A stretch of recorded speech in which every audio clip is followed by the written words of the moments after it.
Denis Javid, bonjour. Bonjour. Donc, vous venez d'Israël. Vous êtes professeur de sciences politiques à l'université Open University of Israel, donc université ouverte qui est un peu au nord de Tel Aviv.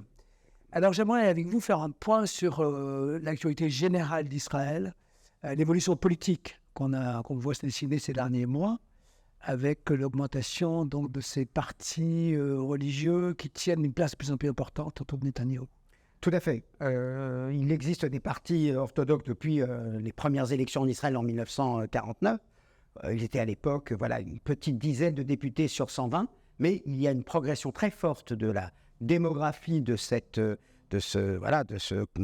camp, de cette couche sociale qui se distingue par un mode de vie très rigoureux, très rigoriste, je dirais. On les appelle souvent en français les hommes en noir, parce qu'ils sont revêtus comme ça, une sorte de redingote, de lévite noir. Et c'est vrai que leur poids politique s'est accru au fur et à mesure que leur poids dans la population a pris de l'importance, puisque aujourd'hui, la majorité parlementaire compte 64 députés et 32 d'entre eux appartiennent à ces partis orthodoxes. Alors, le paradoxe, c'est qu'ils ont beau être tous des orthodoxes, tous des religieux, des pratiquants, des gens, comme on dit, de stricte observance, ils se dispersent sur 3 formations politiques, mais à eux 3, ils forment aujourd'hui la moitié de la coalition, et ça, c'est sans précédent dans l'histoire de l'État d'Israël. En général, ils apportaient un appoint d'une petite dizaine de députés pour former une majorité de 61 députés sur les 120 que compte le Parlement israélien. Aujourd'hui, ils sont la moitié de cette coalition, 32 députés sur 64, les 32 autres étant de la formation de Benjamin Netanyahou, le Likoud, la droite nationaliste. Alors, quel est leur poids aujourd'hui? On a l'impression que leur poids monte. Est-ce qu'on peut savoir pourquoi?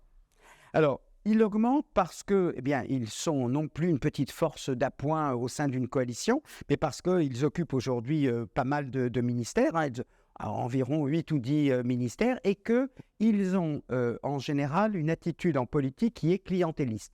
C'est-à-dire que 2 de ces partis, pas les 3, mais 2 de ces partis, globalement, n'ont pas beaucoup de revendications d'ordre général sur la manière dont ils font conduire le conflit, la négociation, s'il y a négociation, la vie économique. Ils n'ont pas tellement leur mot à dire, ils n'ont pas tellement envie ils n'arrivent pas avec un projet ni socialiste, ni social-démocrate, ni libéral, ni ultralibéral.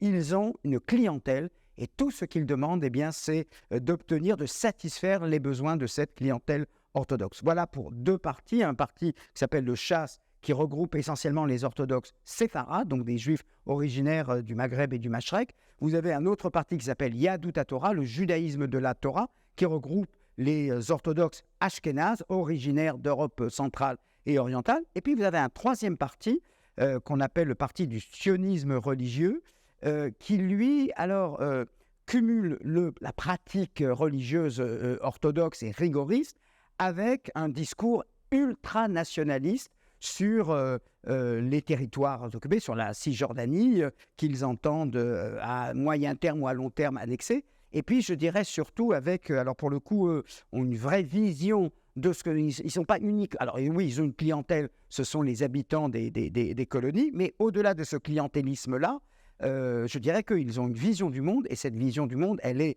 antilibérale, antidémocratique, non pas au sens du suffrage universel. Là, ils ne disent pas qu'ils vont faire un putsch pour prendre le pouvoir, ils disent la sanction du suffrage universel, nous la respectons, mais au-delà du suffrage universel, ils n'ont pas d'autre conception que strictement électoraliste de la démocratie. Et donc, avec un conservatisme religieux ultra, avec des relents et des accents, islamophobes, xénophobes en général, et c'est ça, je dirais, qui a suscité dans l'opinion, on va dire laïque et en général, beaucoup et même dans le monde, et pas uniquement en Israël, parce que c'est un discours, on va dire, d'une droite nationaliste et religieuse, théocratique, totalement décomplexée. Voilà. Prends un petit propos qui est de l'actualité de ce matin. Un des ministres issus de cette formation s'en est pris contre le gouverneur de la Banque centrale en disant que c'était un malappris, un malotru, un primitif, qu'on devrait le renvoyer, c'est-à-dire avec un langage politique qui est même étranger, je dirais, à la culture politique d'Israël, qui est en général respectable et respectée. Bon, on s'engueule un petit peu dans les bancs de l'hémicycle. Mais là, il faut bien comprendre, c'est une culture de la contestation, mais on dirait en français d'anarchistes de droite en quelque sorte, et donc ils n'ont aucun respect pour les institutions établies, etc. Et pour moi, le paradoxe, c'est vraiment que voilà des gens dont tout le mode de vie est associé au respect des limites, de la retenue, etc., et qui, quand ils sont en politique, sont sans foi ni loi.